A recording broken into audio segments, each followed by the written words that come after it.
मन नेकी कर ले, 2 दिन का मेहमान। मन नेकी कर ले, 2 दिन का मेहमान। देख भगवान आकर रोया हमारे लिए, एक तारा लेकर खड़ा हो जाते थे चौराहे पर,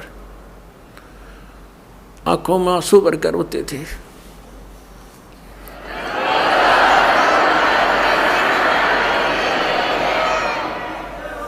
इस काल की भांग को पीकर हम इतने मदहोश हो गए हैं, लेकिन परमात्मा जगह जगह खड़े होकर के एक तारा लेकर के हमें इस काल के जाल को समझाया करते थे। हमारे पास समय नहीं है, क्योंकि हम इस तरह से जोड़ दिए, काल ने इस तरह इसे फंसा दिए। हम इस शरीर में ये अगर कुछ टुकड़ा डालेंगे तो ये काम करेगा, नहीं डालेंगे तो ये फ्यूज हो जाएगा। तो परमात्मा ने भी ऐसा ही मेथड बता दिया कि तू यू काम भी कर, पर भगवान जरूर बदले। नाम उठत नाम बैठत, नाम सोवत जागवे, नाम खाते नाम पीते, नाम से ती लागवे। जो साधना हठियों करते वो साधना ठीक नहीं, ये मार्ग ही सही यही था। इससे हमें अपरिचित करवा दिया काल ने। तो क्या बताते हैं परमात्मा, मन नेकी कर ले, 2 दिन का मेहमान। मन नेकी कर ले, 2 दिन का मेहमान। जोरू लड़का कुटुंब कबीला, 2 दिन का तन मन का मेला। ये जोरू लड़का तेरा कुटुंब कबीला, 2 दिन का तन मन का मेला। अंत समय उठ चले अकेला, ये तज माया हमडान। मन नेकी कर ले, 2 दिन का मेहमान। मन नेकी कर ले, 2 दिन का मेहमान।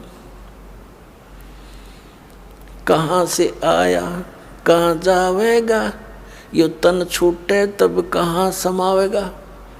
कहाँ से आया कहाँ जावेगा, तन छूटे तब कहाँ समावेगा। आखिर तुझको कौन कहेगा, गुरु बिन आत्म ज्ञान। मन नेकी कर ले, 2 दिन का मेहमान। मन नेकी कर ले, 2 दिन का मेहमान। कौन तुम्हारा सच्चा साईं, झूठी है ये सकल सगाई। परमात्मा कहते हैं तेरा सच्चा मालिक वो सतपुरुष कौन है। और ये जो भी रिश्ते नातों में तू फाइनल होया बैठा है, ये तो अस्थाई है।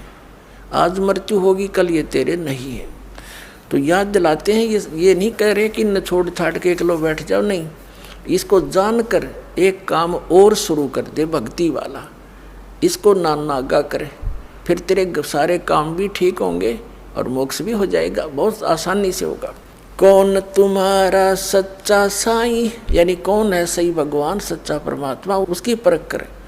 कौन तुम्हारा सच्चा साईं, झूठी है ये सकल सगाई। कौन तुम्हारा सच्चा साईं, झूठी है ये सकल सगाई। चलने से पहले सोच रे भाई, कहाँ करेगा विश्राम। मन नेकी कर ले, 2 दिन का मेहमान। अपना आत्माओं किसी भी कार्यवश हम बाहर जाते हैं घर से, तो पहले टारगेट बना लेते हैं, रात्रि कहाँ बिताएंगे, कहाँ रुकेंगे। लेकिन संसार छोड़कर जाने वाला कभी नहीं सोचता मैं कहाँ जाके विश्राम करूँगा। तो परमात्मा कहते हैं चलने से पहले सोच ले रे भाई, कहाँ करेगा विश्राम। अब हम बताएंगे कहाँ करेंगे विश्राम, वो सतलोक में चलेंगे, वहाँ हमारा सही ठिकाना है। छुट्टो छुट्टो, आज छुट्टो कल छुट्टो, तुरंत छोड़ देंगे इसको, इस गंदे लोक को। तो इंतजार करेंगे परमात्मा का जावा लेने और चले अपने सतलोक में। ऐसे जाएंगे पट्टदेशी, वहाँ पर बैठे पाओगे सतलोक में।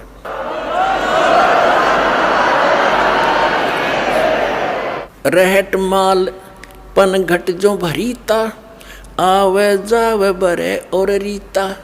हर हट माल पनघट जो भरीता आवे जावे बरे और रीता। जुगन जुगन तू मरता जीता करवा ले रे कल्याण।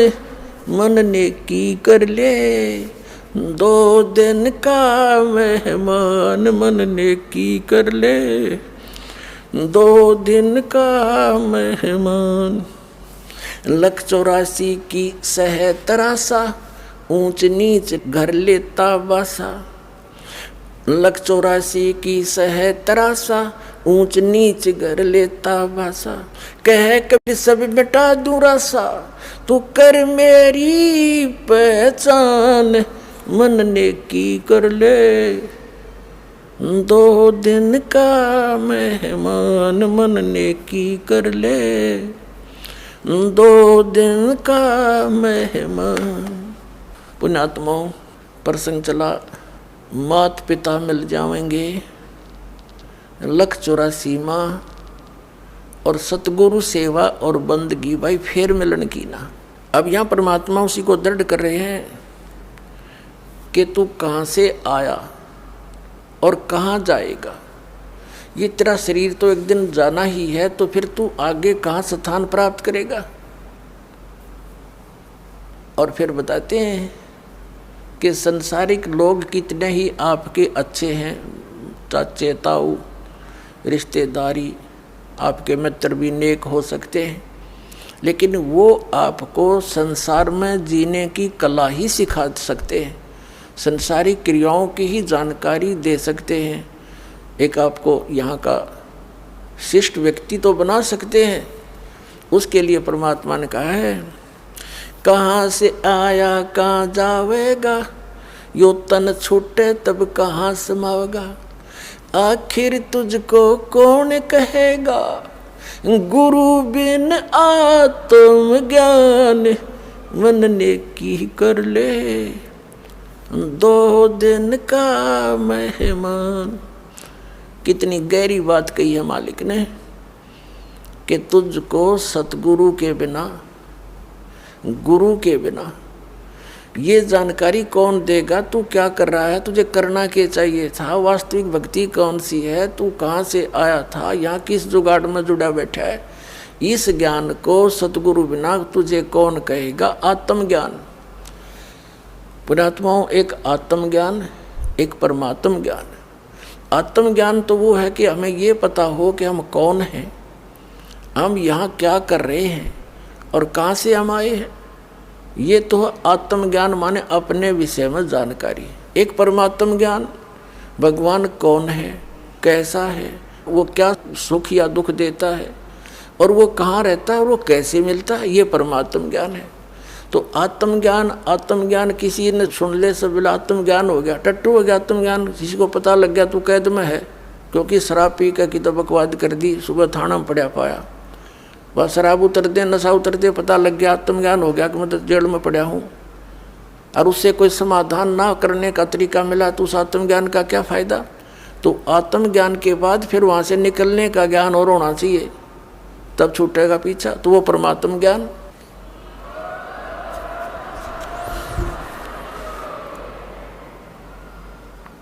पुण्यात्माओं, सौभाग्य आपका, आप जी का जन्म ऐसे समय में है कि ये संस्कार, ये सारे नंबर, ये सभी पॉइंट एकत्रित होना, उसके लिए परमात्मा कहते हैं लख बर सूरा जोध ही लख बर सावध दे, लख बर यति जहान में तो सतगुरु शरणा ले। लाखों बार आप बहुत पुण्यात्मा रहे होंगे, युगों युगों में बड़े अच्छे कर्म किए होंगे, बुराइयों से बचे रहे, आपकी महिमा भी खूब हुई होगी, क्योंकि अच्छे आत्मा अच्छे काम करके जाते हैं। चाहे कोई राजनेता बनता है या कोई सूरवीर सैनिक होता है, वो अपने वतन के लिए टुकड़े टुकड़े हो जाता, पीछे कदम नहीं हटाता, उसको सूरवीर बोलते हैं।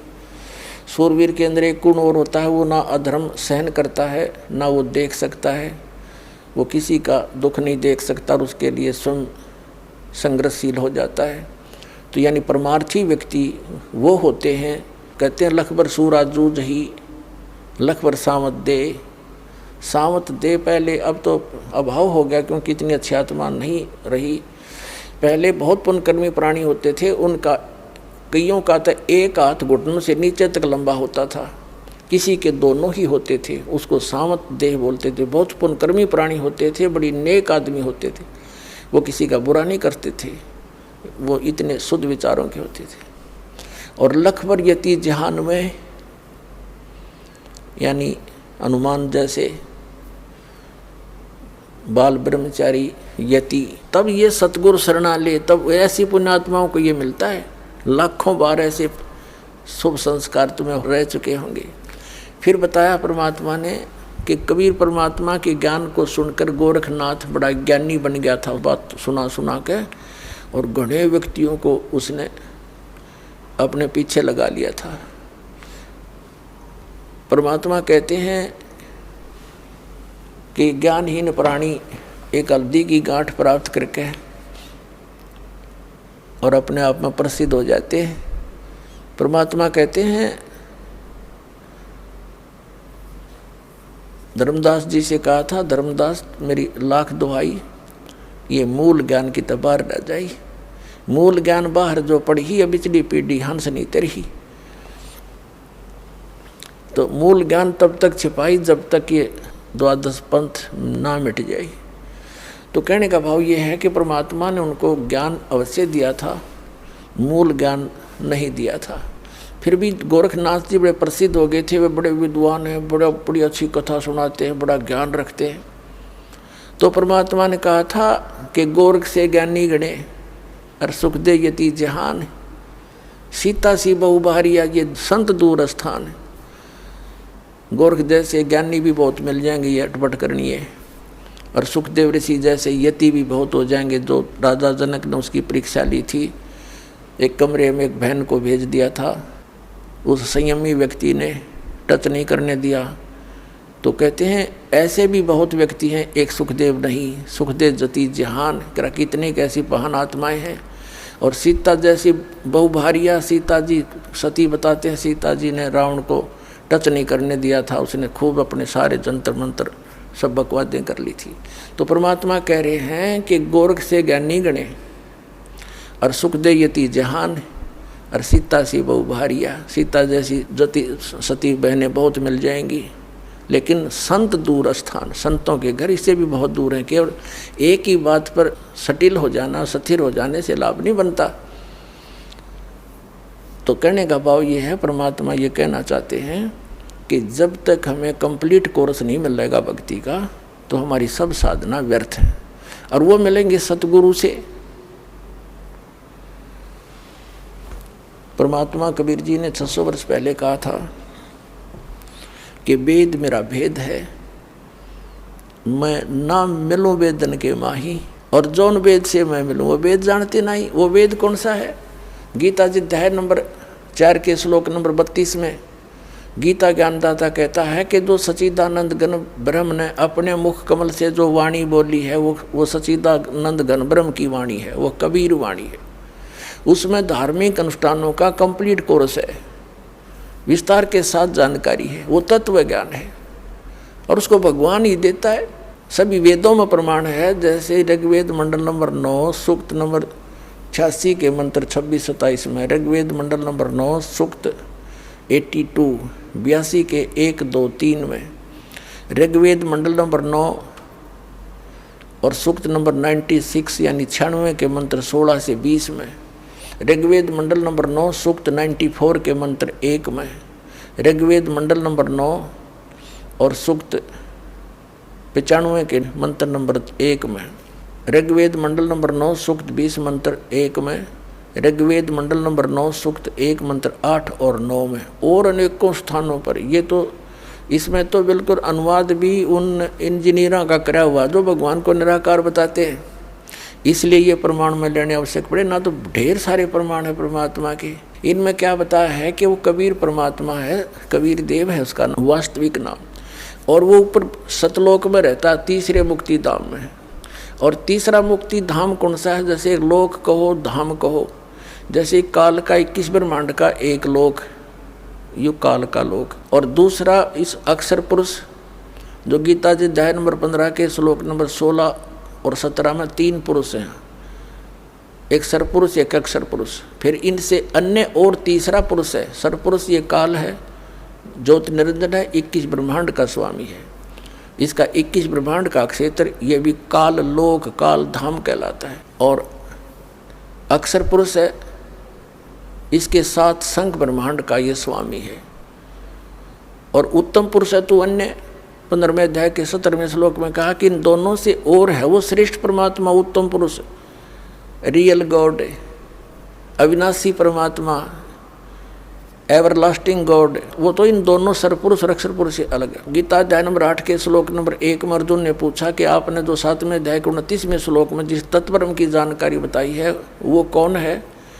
तो 8वें अध्याय के 3रे श्लोक में गीता ज्ञानदाता ने कहा वो परम अक्षर ब्रह्म है। गीता ज्ञानदाता ने कहा है वो परम अक्षर ब्रह्म है, तो तीसरा परम अक्षर ब्रह्म है। तो तीसरा जो स्थान है, धाम है, ऊपर का अमरलोक है, जैसे सतलोक, अलखलोक, अगमलोक और अकैलोक है, जिसको अनामी लोक भी कहते हैं। वो सारा क्षेत्र अमरलोक कहलाता है, सारा का सारा। तो उस तीसरे मुक्ति धाम में ऊपर के अमरलोक में रहता है।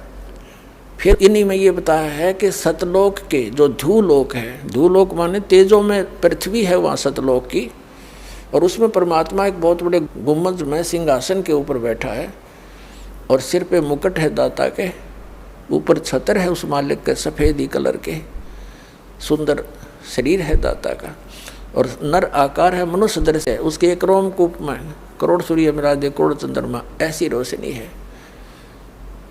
तो कहने का भाव ये है कि वेद बताते हैं वो परमात्मा धूलोक के तीसरे पृष्ठ माने स्थान पर विराजमान है, क्योंकि सतलोक के 3 विभाग, 3 पोर्शन हैं। जैसे अपनी दिल्ली राजधानी है, यह एक स्टेट भी है। तो बाह्य जो ग्रामीण क्षेत्र है, फिर बीच का शहर आदि का क्षेत्र है, ये सेकंड समझ लो पोर्शन, और तीसरी हमारी राजधानी जहाँ प्रधानमंत्री, राष्ट्रपति और पार्लियामेंट के लोग रहते हैं, तो वो तीसरा स्थान। ऐसे 3 विभाग हैं सतलोक के भी। तो कहते हूँ तीसरे मुक्ति धाम में अपनी राजधानी में विराजमान है। क्या बताते हैं? गरीबदास जी परमात्मा के साथ जाकर सतलोक में उनके यथास्थान को देखकर वापस आए थे, तब कहा था श्वेत छतर सिर मुकुट विराज, देखत ना उस चेहरे नु, गरीबदास ये वक्त जात है, रोवोगे इस पैरे नु, गरीबदास ये वक्त जात है, रोवोगे इस पैरे नु। यानी सत्साधना ना करते, सत्साधना ना करने से वो भगवान के दर्शन कैसे होंगे जिसके सफ़ेद छत्र है ऊपर, और सफ़ेद छत्र सिर मुकुट विराज है, और देखत ना उस चेहरे नु, गरीबदास ये वक्त जात है, रोवोगे इस पैरे नु। इस मनुष्य जीवन का समय, पैरा माने समय, ये हाथ से छूट गया, फिर रोया करोगे कुत्ता बनकर, रात ने कुत्ता करा करो, उसको याद आता है बात बिगड़ गई सारी। तो अब रोने से क्या बने? परमात्मा कहते हैं अच्छे दिन पीछे गए गुरु से क्या ना हेत, अब पछताएं के बनतरी चिड़िया चुगी खेत।